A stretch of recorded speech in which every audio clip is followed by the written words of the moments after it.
de passer une bonne semaine.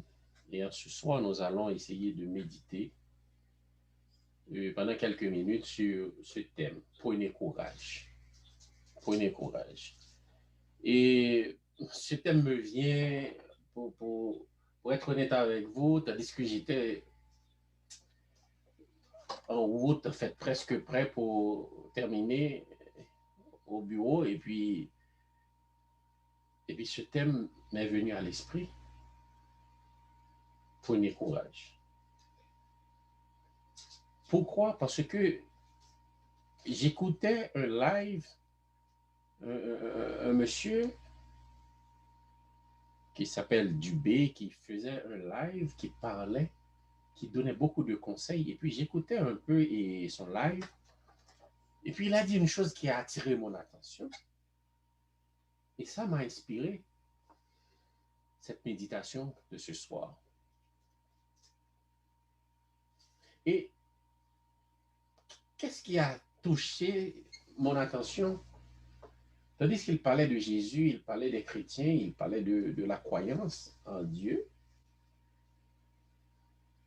Et puis, il parlait aussi d'autres choses, des événements qui passent dans ce monde. Parmi les choses qu'il avait dit, il a touché un point que moi-même et d'autres frères, on avait fait l'expérience. Et c'était quoi? Je vais vous raconter cette histoire. Une chose qui nous est arrivée.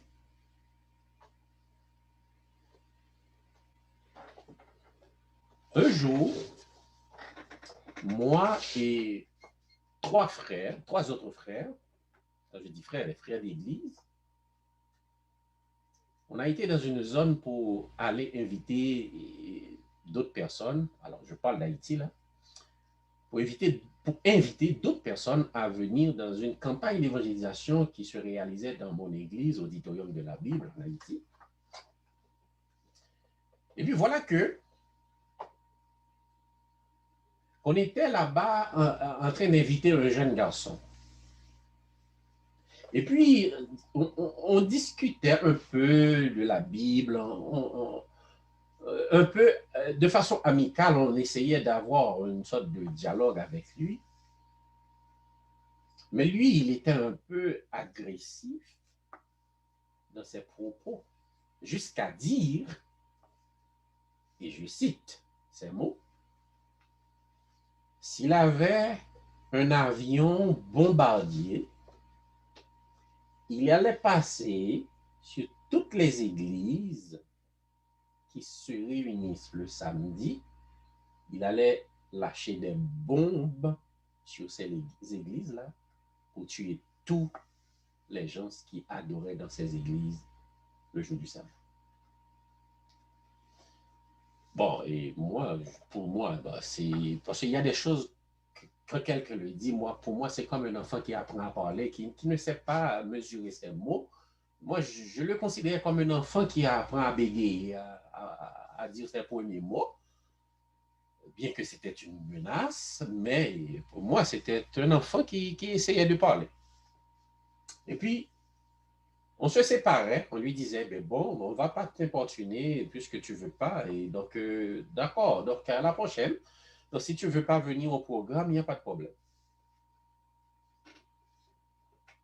Tandis que la campagne d'évangélisation était commencée. Qui on avait vu venir dans la campagne, c'était ce jeune homme. Non seulement il était venu, mais il a reçu le baptême. Amen. Et tandis qu'il a reçu le baptême, je me suis approché de lui pour lui dire, ah, maintenant, si on lâche des bombes sur les églises adventistes, tu seras dedans là.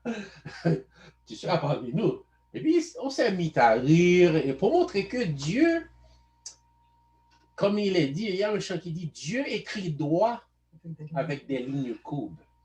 Il nous mène où il veut par des chemins sinueux. Dieu écrit droit avec des lignes courbes. Donc, Dieu peut transformer n'importe qui. Et moi, c'était mon expérience avec ce jeune homme qui disait que il voulait détruire tous les adorateurs du sabbat en passant sur les églises et les bombarder. Mais le titre « Prenez courage » vient de ce texte, le texte de base de la méditation de ce soir, que nous trouvons dans Jean chapitre 16, le verset 33. Jean chapitre 16, le verset 33. C'est notre texte de méditation de ce soir, qui dit ceci.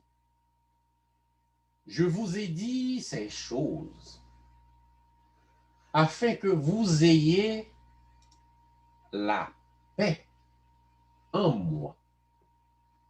Vous aurez des tribulations dans le monde, mais prenez courage, j'ai vaincu le monde. Et nous disons Amen.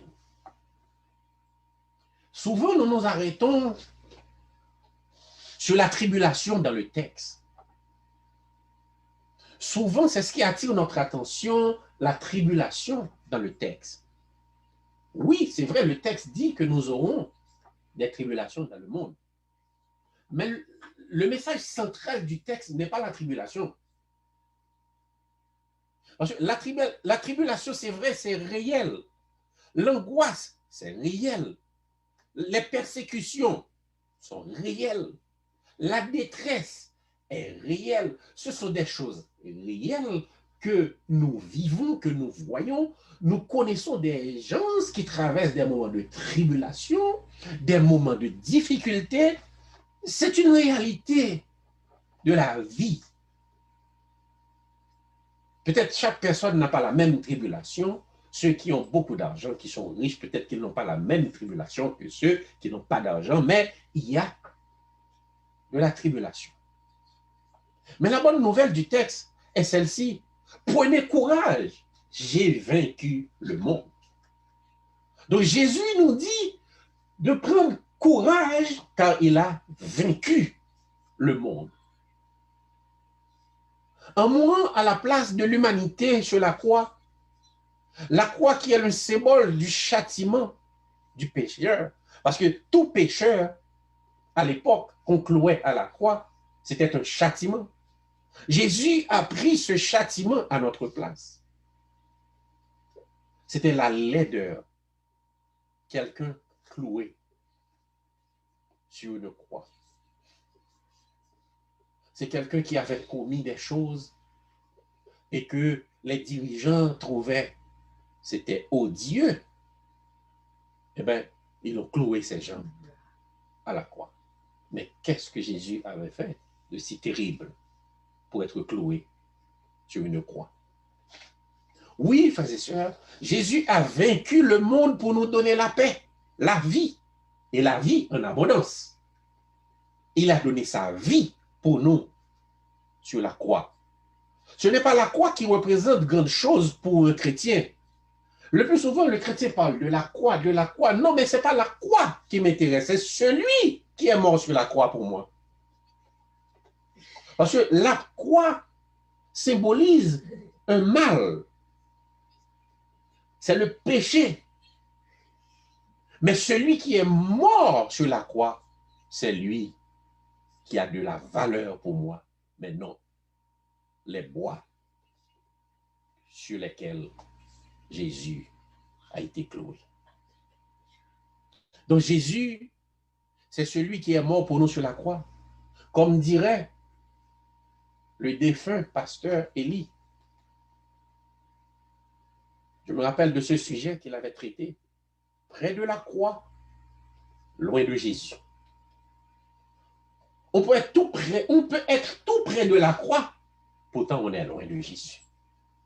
Comme de fait, il y avait plein de monde près de la croix. Il y avait plusieurs personnes auprès de la croix, des bourreaux qui maltraitaient Jésus. Il y avait beaucoup de personnes. Il y avait sa mère. Il y avait des disciples. Mais il y avait des bourreaux auprès de la croix. Mais parmi toutes ces personnes qui étaient auprès de la croix, qui étaient tout près de Jésus? C'est la grande question. Donc, on peut être tout près de la croix, mais on est loin de Jésus. Et la petite histoire nous raconte même, Jésus, quand il a dit, il veut nous donner la paix, il veut nous donner la paix, et il veut que nous ayons du courage. Eh bien, la petite histoire raconte que, tandis que Jésus était sur la croix, l'un des bourreaux qui transperçait ses côtes avec la lance, c'est la petite histoire. Et on raconte que le sang qui était tombé, parce qu'il sortait du sang et de l'eau, on raconte que le sang qui est tombé sur le bourreau, il était malade et il était guéri. Quelle puissance! Quelqu'un qui faisait du mal à Jésus, il a piqué les côtés de Jésus avec sa lance. Du sang est sorti du côté de Jésus, est tombé sur lui, il était malade et il était guéri. C'est la petite histoire. Pour montrer que Jésus est venu sur la terre pour sauver, pour bénir, pour nous donner du courage et pour nous donner la vie et la vie éternelle. Donc Jésus est là pour nous guérir. Oui, prenons courage, bien-aimés. Notre Seigneur et Sauveur a vaincu le monde. Prenons courage. Il convient de se rappeler que la paix que Jésus nous donne n'est pas celle que le monde donne. Pour nous autres Haïtiens, nous avons entendu beaucoup de paix. La paix dans la tête, la paix dans les poches, la paix dans le ventre. On a entendu toutes sortes de paix. Et même, il y avait même des missions de paix avec des âmes lourdes qui sont venues pour apporter la paix. La paix. Les hommes parlent de paix, mais Jésus dit, je ne vous donne pas la paix comme le monde la donne. Mais après tous ces beaux discours sur la paix, avons-nous la paix en Haïti? Avons-nous la paix dans le monde? Donc Jésus a bien dit, je ne vous la donne pas comme le monde la donne. Et c'est pourquoi nous allons en ce soir faire une chose et nous allons essayer de méditer sur un texte d'un chant que Jésus, qui nous parle de cette promesse que Jésus nous a faite, de la paix que Jésus nous donne. Cette paix qui n'est pas comme la paix que les hommes donnent, mais cette paix que Jésus lui-même, il nous donne. Donc nous allons essayer d'écouter un chant qui va nous parler un peu pour nous mettre dans le bain de la paix, de cette paix que Jésus nous donne. Nous allons méditer sur les paroles de ce chant. Je vous invite à méditer sur les paroles de ce chant.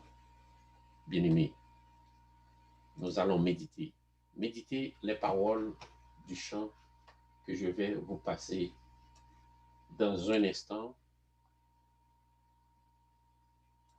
Réfléchissez aux paroles de ce chant.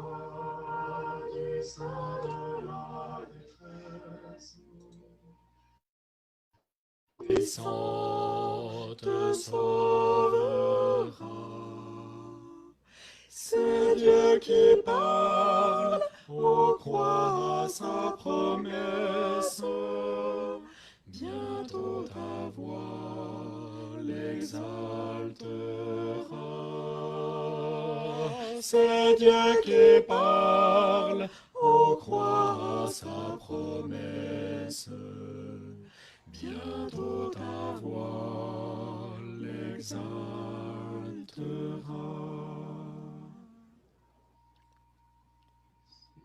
Si tout est sombre, oh ne perds pas courage.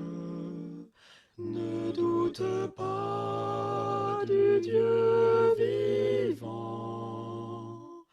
Même au milieu des fureurs de l'orage, demeure en paix, crois seulement.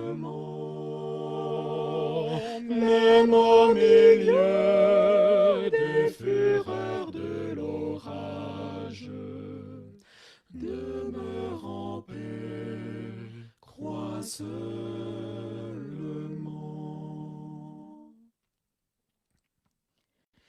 Mais n'attends pas que le mal te domine, que l'ennemi soit dans ton cœur. Elle est à toi, la puissance divine. Saisis-la donc et sois vainqueur. Elle est à toi, la puissance divine. Saisis-la donc et sois vainqueur. Jamais, jamais, Dieu qui fit la promesse ne manquera de l'accomplir. Que son enfant, sauvé de la détresse, ne manque pas de le bénir. Que son enfant, sauvé de la détresse, ne manque pas de le bénir. Amen. Donc, ce chant nous rappelle que nous devons mettre notre confiance en Dieu, en Jésus. Mettre notre confiance en lui et en lui seul. Même au milieu des fureurs de l'orage, nous pouvons demeurer en paix. En paix. Et c'est cette paix que Jésus nous donne. C'est cette paix, même au milieu des fureurs de l'orage.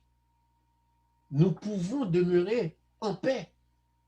Nous devons croire, tout simplement. Et c'est ce qui fait la grande différence entre celui qui croit et qui accepte Jésus et celui qui le rejette. C'est la grande différence.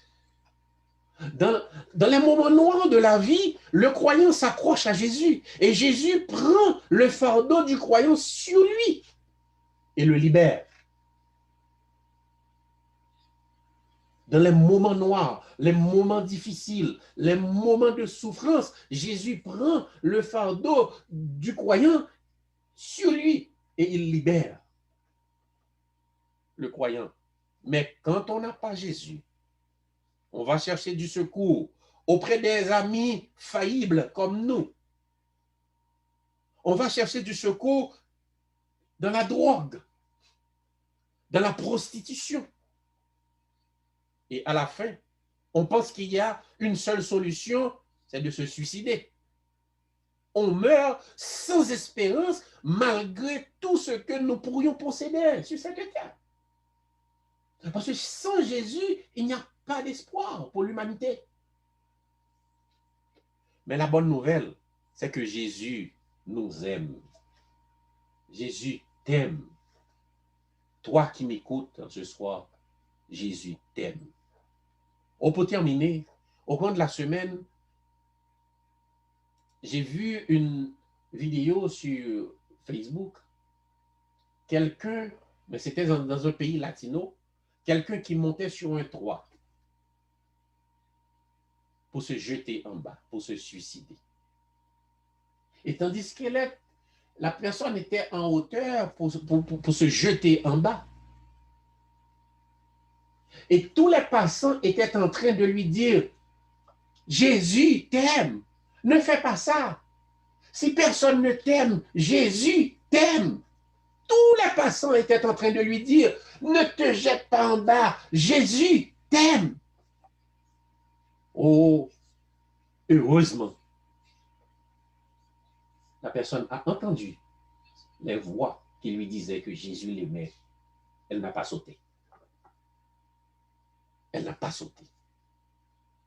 Oui, Jésus est le nom qui peut sauver, est le nom qui peut guérir, est le nom qui peut nous délivrer dans nos difficultés. Quand on n'a pas Jésus, surtout pendant ces moments de confinement, ces moments difficiles avec cette affaire de COVID-19, des gens qui sont confinés chez eux, qui n'ont personne. Mais celui qui a Jésus, même quand personne ne l'appelle, même quand personne ne la visite, même quand personne ne pense à lui, eh bien, il a Jésus avec lui. Celui-là, Jésus est avec lui. Parce qu'il peut prier, parce que quand il prie, il sent la présence de Jésus auprès de lui, et il sent même quand il n'y a personne, c'est comme quoi il y avait plein de monde auprès de lui. C'est ça pour celui qui croit en Jésus. Il prend courage, même dans les moments difficiles. Il prend courage. Et pour clore en ce soir, et c'est ce que l'apôtre Paul, dans Romains chapitre 8, à partir du verset 28, nous a dit. Nous savons du reste que toute chose concourt au bien de ceux qui aiment Dieu, de ceux qui sont appelés selon son dessein. Car ceux qu'il a connus d'avance, il les a aussi prédestinés à être semblables à l'image de son Fils, afin que son Fils fût le premier-né entre plusieurs frères. Ceux qu'il a prédestinés, il les a aussi appelés. Et ceux qu'il a appelés, il les a aussi justifiés. Et ceux qu'il a justifiés, il les a aussi glorifiés. Que dirons-nous donc à l'égard de ces choses? Si Dieu est pour nous, qui sera contre nous? Lui qui n'a pas épargné son propre Fils, mais qui l'a livré pour nous tous, comment ne nous donnera-t-il pas aussi toutes choses avec lui? Qui accusera les élus de Dieu? C'est Dieu qui justifie. Qui les condamnera? Christ est mort. Bien plus, il est ressuscité, il est à la droite de Dieu et il intercède pour nous. Qui nous séparera de l'amour de Christ? Sera-ce la tribulation? Ou l'angoisse? Ou la persécution? Ou la faim? Ou la nudité? Ou le péril? Ou l'épée? Selon qu'il est écrit, c'est à cause de toi qu'on nous met à mort tout le jour, qu'on nous regarde comme des brebis destinées à la boucherie. Mais dans toutes ces choses, nous sommes plus que vainqueurs par celui qui nous a aimés. Car j'ai l'assurance que ni la mort, ni la vie, ni les anges, ni les dominations, ni les choses présentes, ni les choses à venir, ni les puissances, ni la hauteur, ni la profondeur, ni aucune autre créature ne pourra nous séparer de l'amour de Dieu manifesté en Jésus-Christ notre Seigneur. Et nous disons Amen. Amen. Donc, bien-aimés, prenons courage. Les temps sont difficiles. Les moments peuvent nous rendre tristes. Mais prenons courage, car Jésus, notre Seigneur, a vaincu le monde. Qu'il en soit ainsi pour vous et pour moi. Que le Seigneur nous bénisse. Amen. Amen. Nous disons merci à Dieu pour Yancy, pour ce beau message que nous venons d'entendre. Que Dieu fasse en sorte que cette promesse soit nôtre. Cette promesse de Dieu soit une réalité dans notre vie. Parce que Dieu a vaincu le monde pour chacun d'entre nous. Nous allons mettre fin au programme. Nous allons passer à la prière finale. Et frère Loïs, si vous êtes toujours disponible, je vous demande de faire cette prière pour nous. Donc, nous allons vous demander de prier précisément pour Haïti ce soir, parce qu'il y a une date fatidique qui s'avance sur nous à grands pas, le 7 février. Ça rappelle la fin du règne. Sans entrer dans les détails, ça ramène la fin d'une époque, mais ça aussi peut-être va marquer le commencement d'une autre époque, on ne sait pas, mais tout est vraiment en pleine ébullition chez nous en Haïti. Donc nous demandons à que chacun d'entre vous puisse prier pour Haïti. Restons connectés avec Dieu pour que Dieu intervienne pour notre pays. Et frère Loïs, êtes-vous toujours disponible pour faire cette prière? Oui, oui, par la grâce de Dieu. Amen. Prions. Père éternel, Dieu de miséricorde, Créateur du royaume des cieux et de toute la terre, tes fils, tes filles, ton peuple sommes réunis ce soir, unis par ton esprit, Père céleste, quelle que soit la distance. Nous te disons merci, Papa, parce que tu as pu nous connecter les uns aux autres, d'une famille à l'autre. Tu as pu utiliser tes serviteurs et tes servantes, ô Roi des rois, qui sont intervenus, Seigneur, ce soir pour parler de ta part. Merci pour ta nourriture spirituelle que tu viens de nous offrir ce soir. Merci, Papa, parce que tu nous appelles à obéir à ta parole, à se nourrir, Seigneur, de ta parole. Merci parce que, Seigneur, tu nous appelles à prendre courage. Merci au Roi des rois parce que tu veux que nous soyons le modèle des autres en étant, Seigneur, sur les pieds de Jésus. Suivre son modèle, Seigneur.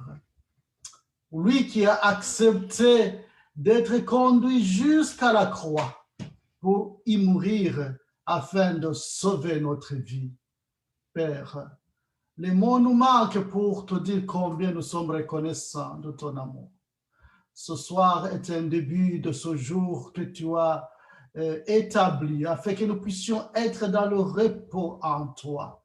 Ce soir, ô Roi des rois, est un début de ce jour de victoire, ô éternel Père céleste.